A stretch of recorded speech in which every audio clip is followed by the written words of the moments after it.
Hello everyone! Today we will start a new series that I wanted to do for a while now, the history of card games.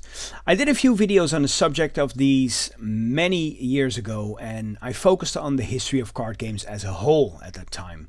Now I wanted to renew the series, but instead of focusing on the entirety of card games, I wanted to delve into individual card games and their stories, which of course can vary from game to game and even from franchise to franchise, as we will see today. And today I wanted to start off this whole new series with a subject that is very dear to my heart: Star Wars. There is a long history of Star Wars games, board games and card games, but we will focus on the card games here. And we will start out, we have to go all the way back to December 1995. Magic the Gathering had been in the market for over 2 years at that point. Legend of the Five Rings came out in August of that year. As Star Wars, it already had a huge following of fans behind it. Of course, following the 70s and the 80s, where the films came out. The remastered films would come out a couple of years later. But yeah, the 90s, Star Wars was big. And so it shouldn't have been difficult for Decipher company that created this very first Star Wars card game to sell their new game, the Star Wars Customizable Card Game, or CCG for short and from here on out.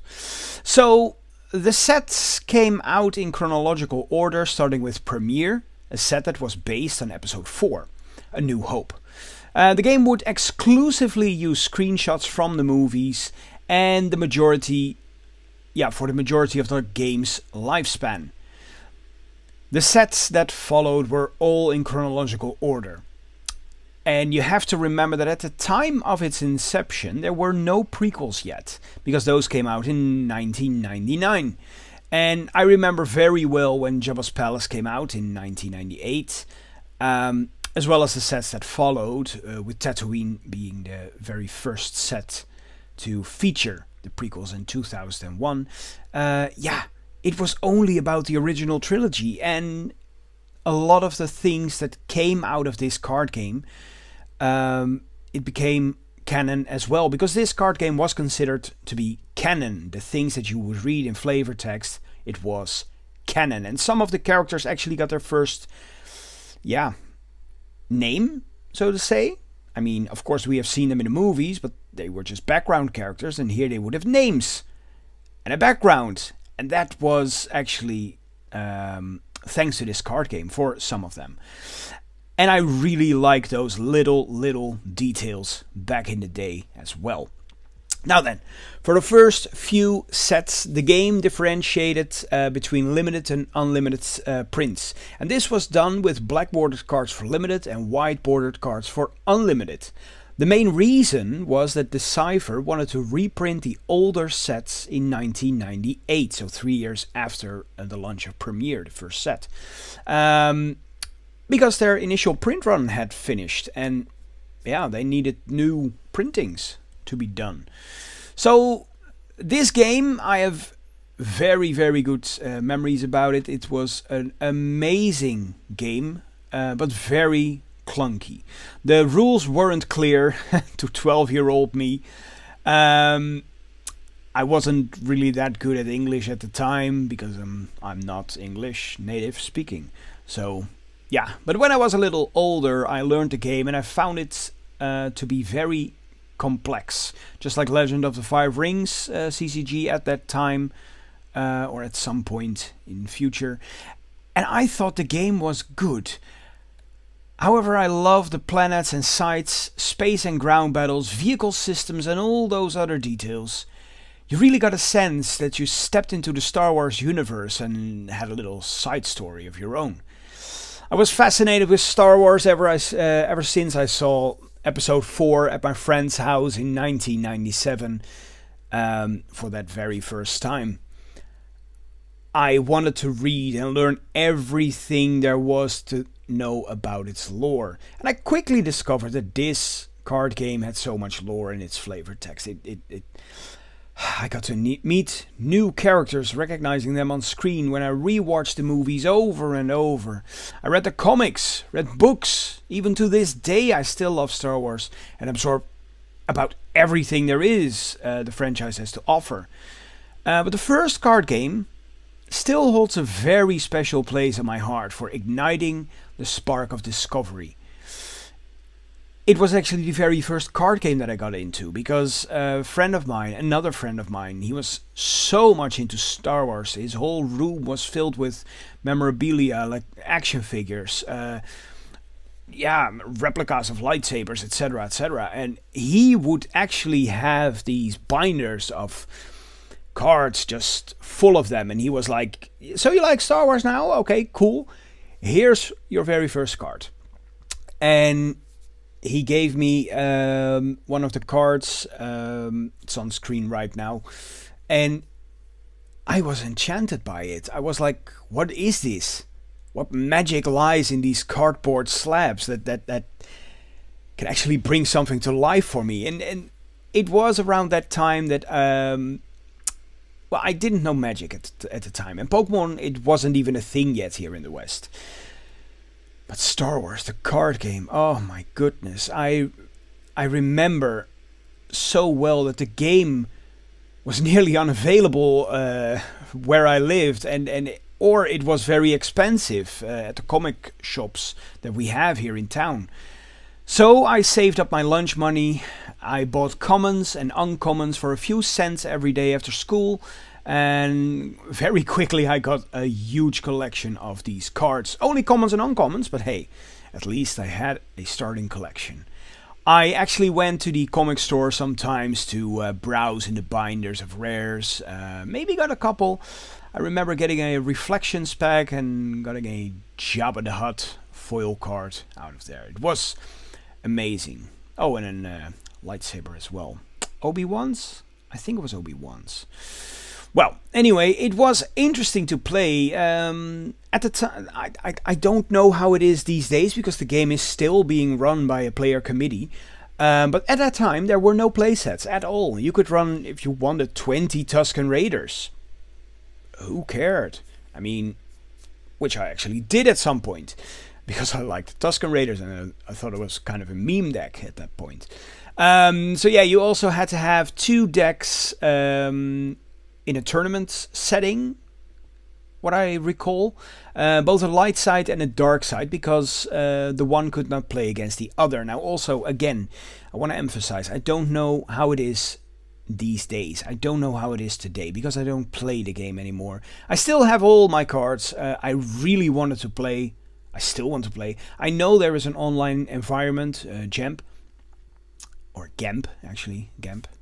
But I actually don't know. I don't remember how the game works, and I've tried to figure out with how to play videos, but they're all clunky and it just doesn't do it for me. Maybe I'll do a video like that if you guys want to.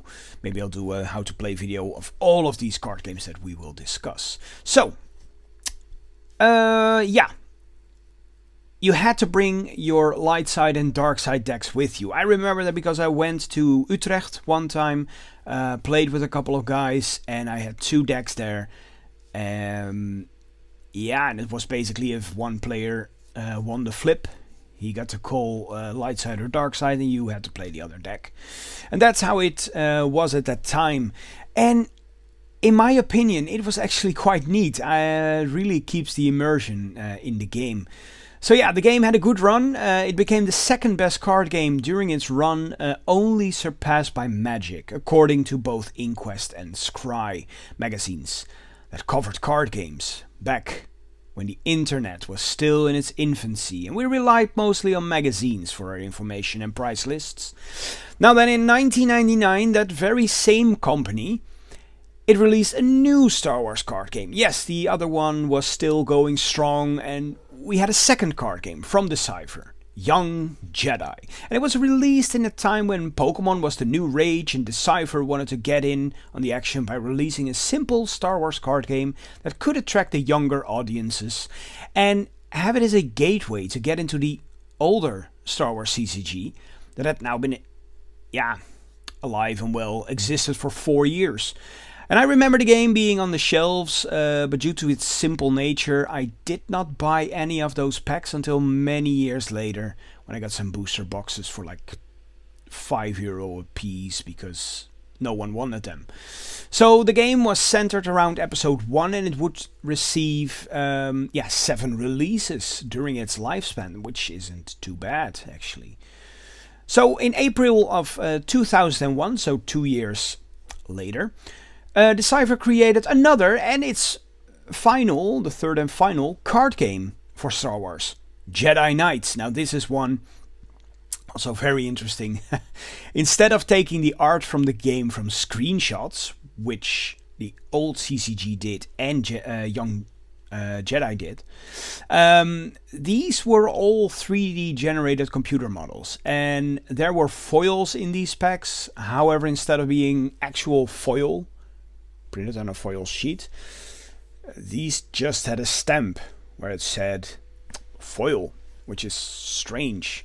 I got a few packs at that time because, hey, like I said, I absorbed everything there was about Star Wars. So also this new card game, of course,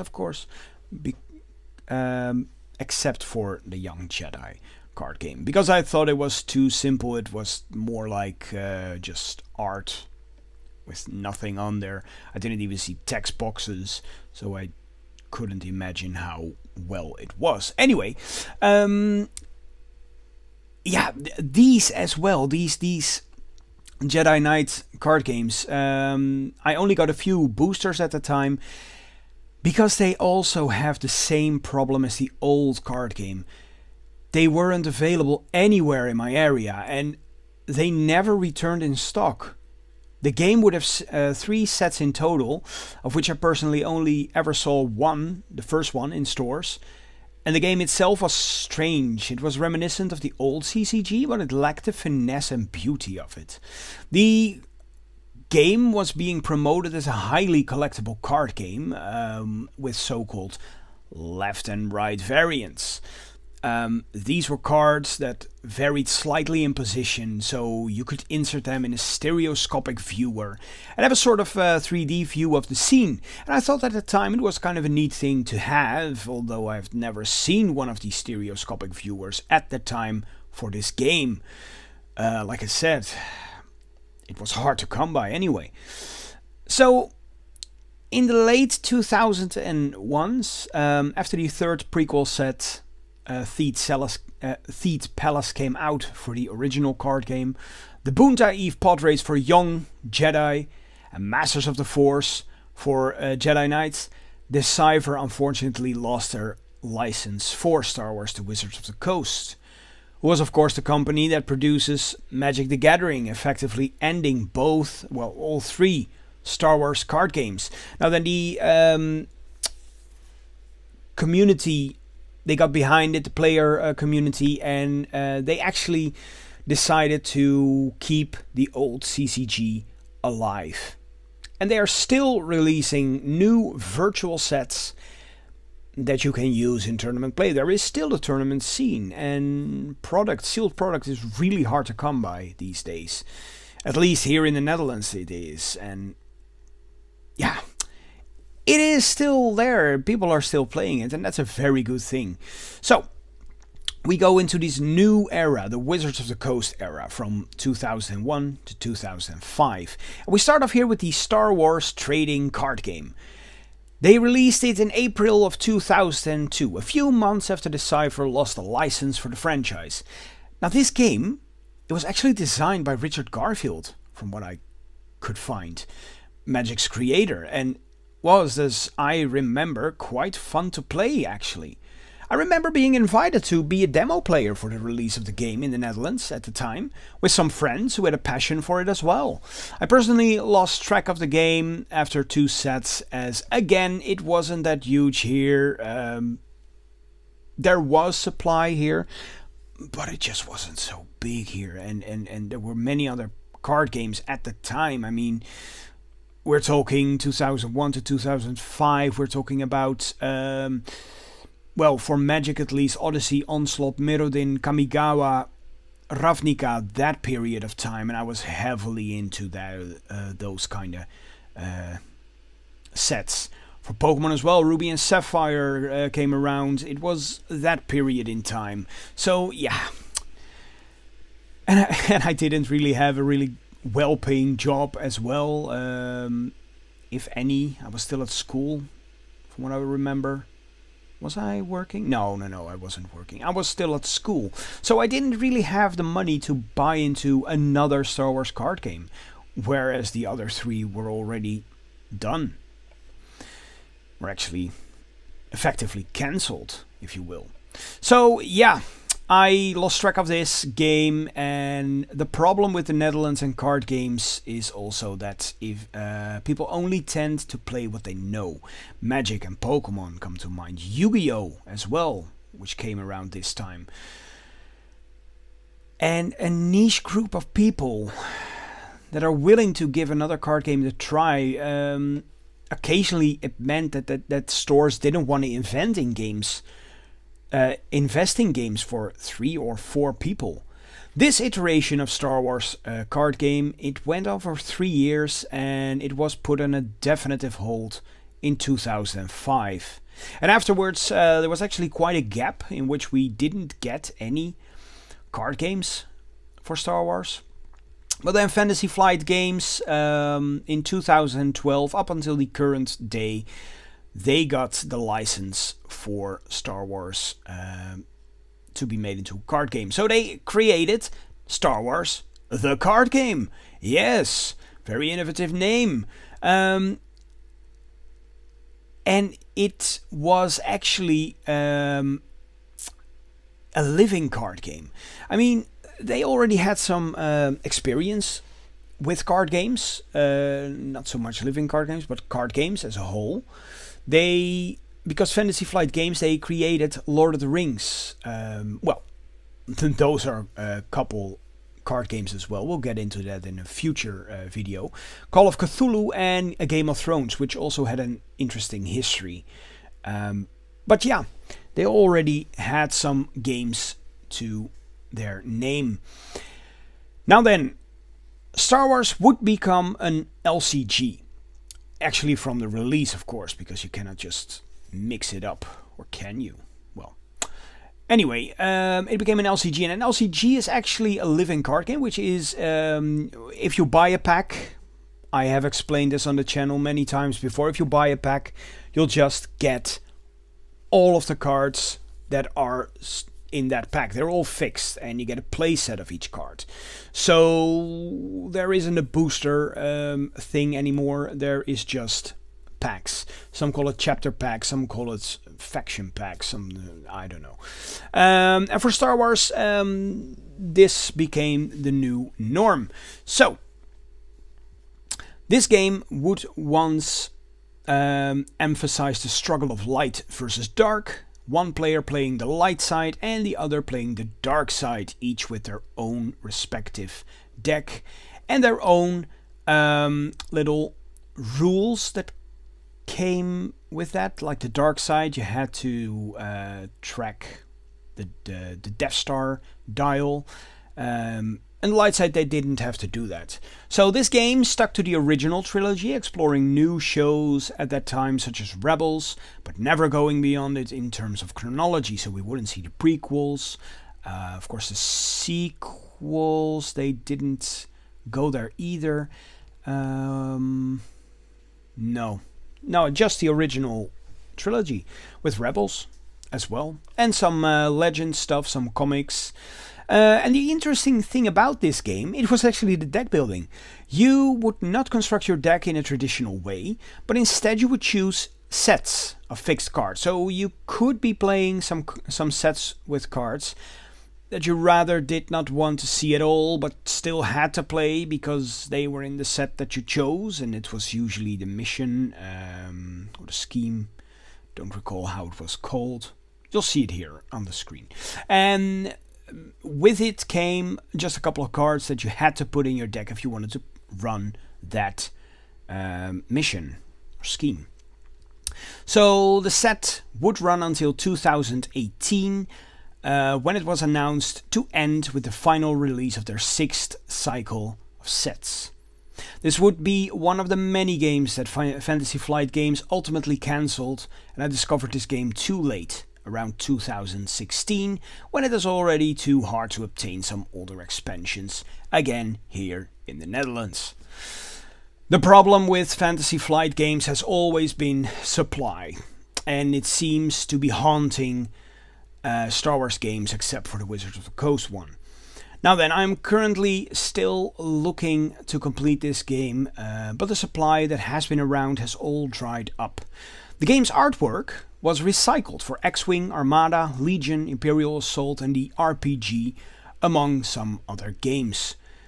And after that, Fantasy Flight Games actually continued with another game that came out during the run of this LCG. Star Wars Destiny. It came out in 2016 and it ran up until 2020. So the second card game for Fantasy Flight Games, it was an innovative card game that made use of specially designed and printed dice. And in the booster pack you would have one card that came with a die, as well as the normal stack of commons and uncommons, rare, everything like that. But you would have dice as well. So this game was incredibly popular and lasted for 4 years. The only downside again was supply. There was just too little in terms of product, and for everyone to buy. And so people bought booster boxes and left the rest of the community with nothing.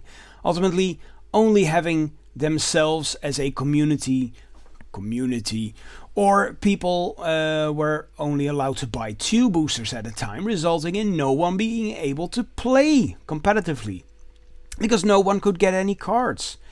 It was also FFG's first collectible card game again since Game of Thrones in 2008. More on that in another video. Now then, the final expansion, Covert Mission, was delayed to March 2020, and it had already been announced to be the final expansion of Destiny. And then again we get a gap where there is nothing coming out until 2024. And that is where we are today, because that is Star Wars Unlimited, and that is the latest card game to come out for Star Wars by Fantasy Flight Games. And it promised to fix the problems that riddled Destiny. There would be plenty of product to go around. A lot of people, myself included, were skeptical to say the least. And as more and more cards were revealed, I decided not to get into this game. Mainly because I have always loved the Fantasy Flight Games art style for Star Wars games, as well as the photographs, the screenshots from the films, but that's more of a nostalgic thing, I guess. A lot of people didn't like it. But this art style, it changed drastically, and I thought it wasn't for me. It's more of a comic-y style. I don't like comics, I don't read them, it's not for me. Until I played a demo game at a big Dutch board game convention, Spellenspectakel, where there were demo games going on for Star Wars Unlimited. I love the feel of the game, and it reminded me of the first Star Wars CCG with space and ground units having to battle it out in separate arenas. It was amazing. You had to pick a leader, a base, which felt very much like Magic's Commander format, which I enjoyed very much up until about 2022 or so. And the art style in person, it was a lot better than I initially thought. It was better than the ones that I saw online. And even the hyperspace variants, it looked amazing. And before I knew it, I ordered 7 booster boxes at release to get all my playsets for me, my brother-in-law and a friend of his. Shortly after the release of set 1, there was a shortage. Just like we all thought. We were all scared of it.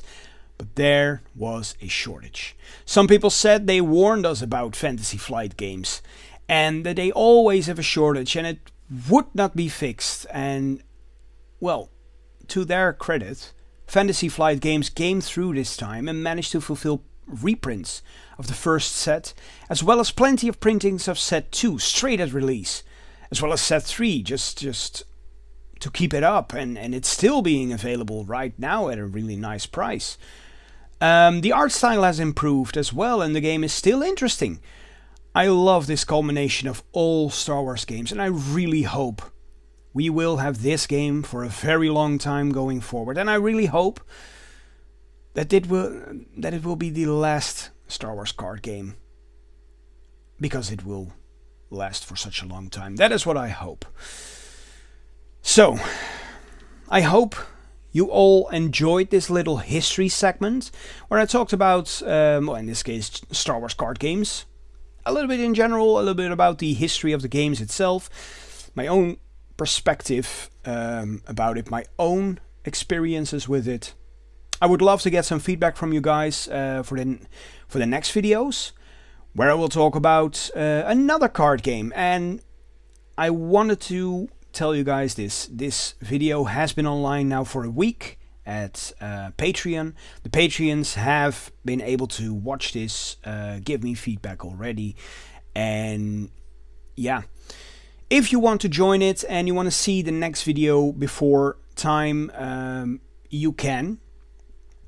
You'll have to go to the Patreons and be a member of the Patreons. Although the first one was free for everyone to see, the next one will be for the paid tiers, and then of course it will be released on YouTube as well. But I will give the Patreons something just to look forward to before the rest of the internet can. So yeah, next time, what will I review? Let me know. Pokemon, Magic? Who knows? The choice is yours. What card game do you want to see me cover next time? Is there anything that you don't want me to do in the next video? Is there, do you like my own experiences, or do you want me to omit it the next time? Tell me, let me know what you want to see, and I'll see what I can do. So let me know in the comments down below. Thank you all very much for watching, and especially the Patreons, as I've said. Go check out the link in the description if you consider supporting the channel. Thanks again, and I hope to see you all next time. Bye bye, and may the Force be with you.